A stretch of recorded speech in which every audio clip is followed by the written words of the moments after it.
પેન્શનરો માટે જીવન પ્રમાણપત્ર 2025 ઓનલાઈન સબમિશનની પ્રક્રિયા, સ્થિતિની તપાસ, છેલ્લી તારીખ. તમારા ઘરે આરામથી તમારું જીવન પ્રમાણપત્ર મેળવવાની ઓછામાં ઓછી 2 રીતો છે, જે રીતોની આજના વિડીયોમાં આપણે વાત કરવાના છીએ. તો નમસ્કાર મિત્રો, સ્વાગત છે આપનું આપણી આ યુટ્યુબ ચેનલ ભાવેશ મકવાણા ન્યૂઝમાં. તો આજના તાજા પેન્શન સમાચારમાં વાત કરવાના છીએ. તો રાજ્ય તેમજ કેન્દ્રના પેન્શનરોએ 5 નવેમ્બર સુધીમાં આ કામ ફરજિયાત કરવું પડશે, નહીંતર પેન્શન બંધ. તો ખાસ કરીને આજના વિડીયોમાં ખૂબ સરસ મજાની ચર્ચા કરવાના છીએ, એટલે વિડીયોમાં અંત સુધી બન્યા રહેજો. અને હજી સુધી આપણી આ ચેનલ સબસ્ક્રાઈબ ન કરી હોય તો આવી જ માહિતી માટે આપણી આ ચેનલ સબસ્ક્રાઈબ કરી લેજો. તો વિગતવાર વાત કરીએ તો પેન્શનરો માટે જીવન પ્રમાણપત્ર. પેન્શનરો માટે જીવન પ્રમાણપત્ર 2025 ઓનલાઈન. પેન્શનરો જાણે છે કે નવેમ્બરનો અર્થ શું છે. તો દર વર્ષે નવેમ્બર મહિનામાં હજારો પેન્શનરો બેંકો અથવા તો પોસ્ટ ઓફિસમાં જીવન પ્રમાણપત્ર મેળવવા માટે લાઇનમાં ઊભા રહે છે. તો કેટલાક સ્થળોએ આ લોકો માટે દર વર્ષે તેમના ભૂતપૂર્વ સાથીદારોને મળવાનો અને ઘણા લોકો તેમની મુલાકાતનું સંકલન કરવાનો એક નિશ્ચિત માર્ગ બની ગયો છે. પરંતુ પેન્શનરો માટે જીવન પ્રમાણપત્ર ફક્ત એક વૈકલ્પિક કવાયત નથી, તે તમારી નાણાકીય સલામતીનો ફાળો આપતું અને મુશ્કેલીઓ ટાળવાનું ખૂબ જ મહત્વપૂર્ણ પગલું છે.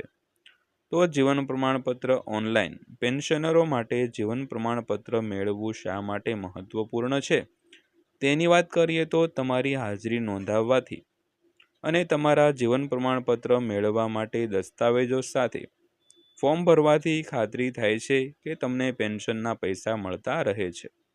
તો છેતરપિંડી અને દુરુપયોગ અટકાવવા માટે સરકારે પેન્શન વિતરણ એજન્સીઓ એટલે કે પીડીએ માટે પેન્શનની રકમ જમા કરતા પહેલાં જીવન પ્રમાણપત્રની ચકાસણી કરવાનું ફરજિયાત બનાવ્યું છે. તો પેન્શનરોએ 1 નવેમ્બરથી 30 નવેમ્બર સુધી જીવન પ્રમાણપત્ર પ્રક્રિયા પૂર્ણ કરવાની મંજૂરી છે. તો સુપર સિનિયર્સ અથવા તો 80 વર્ષથી વધુ ઉંમરના લોકોને વધારાનો મહિનો મળે છે.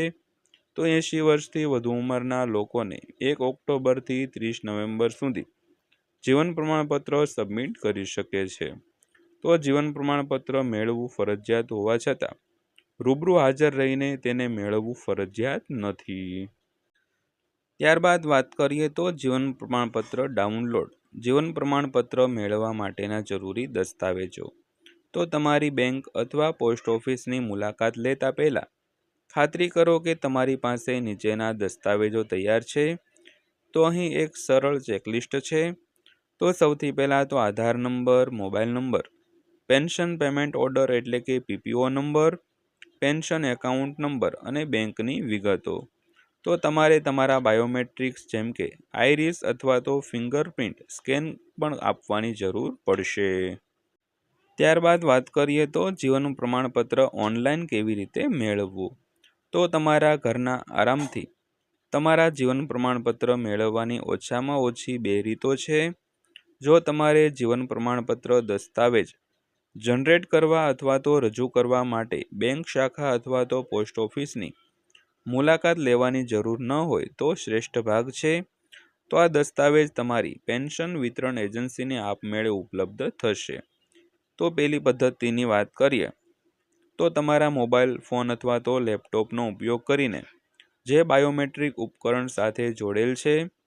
તો તમારા જીવન પ્રમાણ અથવા તો ડિજિટલ જીવન પ્રમાણપત્રનું સરકારી પોર્ટલ ખોલવાની જરૂર છે, જે jivanpraman.government.in.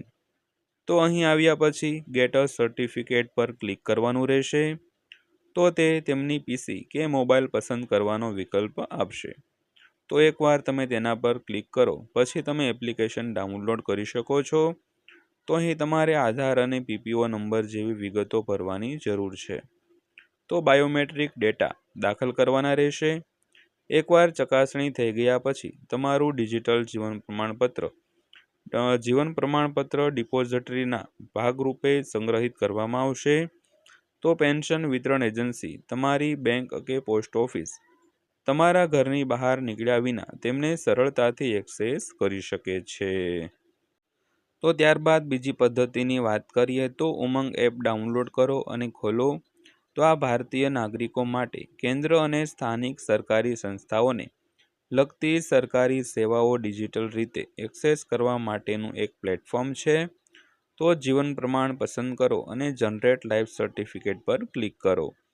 તો તમારે તમારી વિગતો ભરવાની અને બાયોમેટ્રિક ચકાસણી કરવાની જરૂર પડશે.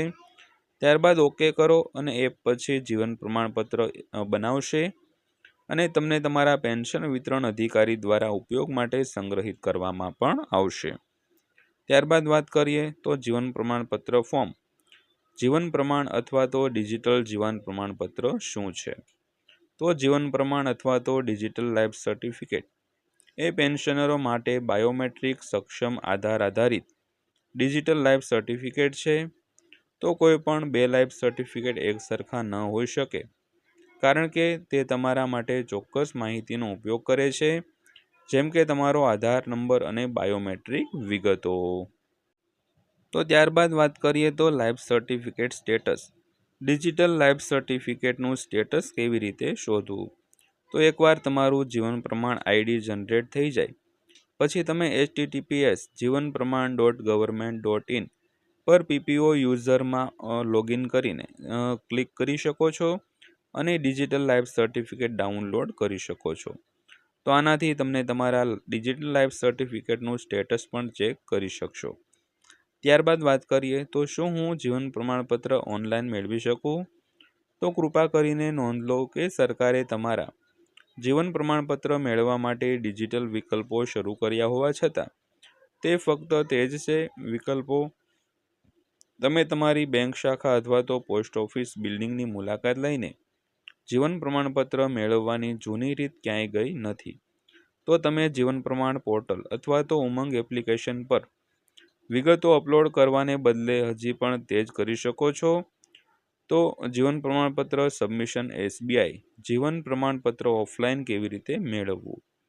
તો જો તમે બેંક શાખામાં એક દિવસ માટે બહાર જવાના જૂના આકર્ષણને ચૂકી જવા માંગતા નથી અથવા તો ડિજિટલ પદ્ધતિઓથી આરામદાયક નથી, તો તમે આ પગલાં અનુસરી શકો છો. તો તમારું જીવન પ્રમાણપત્ર ઓફલાઈન મેળવવા માટે તમારે તમારી નજીકની બેંક શાખા અથવા તો પોસ્ટ ઓફિસ અથવા તો નાગરિક સેવા કેન્દ્ર એટલે કે CSCની મુલાકાત લઈને આ કામ કરવાની જરૂર પડશે. તો તમારે ઉપર જણાવેલ બધા જરૂરી દસ્તાવેજો જેમ કે તમારો આધાર અને પીપીઓ સાથે રાખવાની જરૂર છે. તો એકવાર તમે મેન્યુઅલી જીવન પ્રમાણપત્ર ફોર્મ ભરીને સબમિટ કરી દો પછી સ્ટાફ માહિતીની ક્રોસ ચેકિંગ કરશે અને ચકાસણી પણ કરશે. ત્યારબાદ વાત કરીએ તો પેન્શનરો માટે જીવન પ્રમાણપત્ર તમારા નજીકના CSCને કેવી રીતે શોધવું?